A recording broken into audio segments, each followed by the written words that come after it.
दलाल चमचा भडवा होणं एवढं सोपं नसतं। त्यासाठी खूप मोठ्या अग्निदिव्यातून जावं लागतं। सामाजिक निष्ठा, स्वाभिमान आणि आबरूचे मुर्दे पाडून प्रस्थापित मालकाच्या दावणीत स्वतःला बांधून घ्यावं लागतं। प्रतिष्ठा पणाला लागली तरी चालेल, कारण हा रोजीरोटीचा सवाल आहे।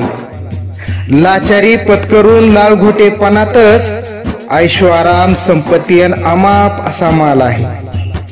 मालक सांगेल तसं वागायचं, बस म्हणलं की बसायचं, उठ म्हणलं की उठायचं, हास म्हणलं की हसायचं। एवढी बेहद लाचारी पत्करावी लागते आणि स्वतःची तुंबडी भरावी लागते।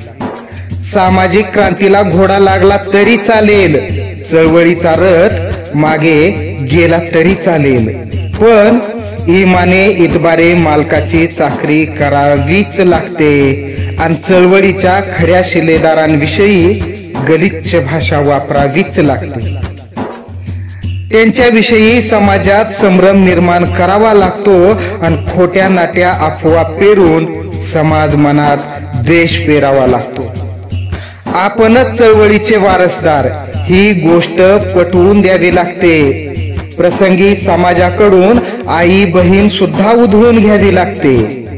मालकाच्या इशाऱ्यावर खऱ्या वारसदारावर भुंकतो तेव्हा खरा कार्यकर्ता मग गांडीवर तोंडावर पचा पचा थुंकतो।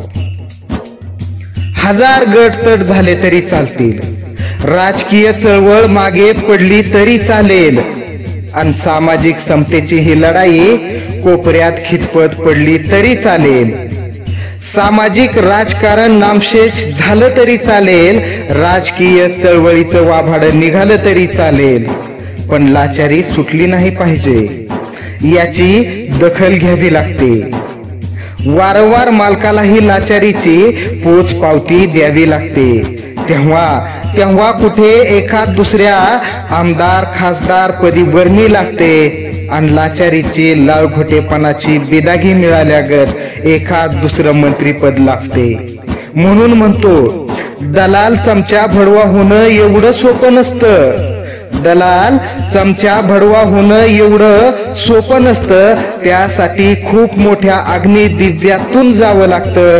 सामाजिक निष्ठा, स्वाभिमान आणि आबरूचे मुर्दे पाडून प्रस्थापित मालकाच्या दावणीत स्वतःला बांधून घ्यावं लागतं। प्रस्थापित मालकाच्या दावणीत स्वतःला बांधून घ्यावं लागतं। सर्वांना क्रांतिकारी जय भीम।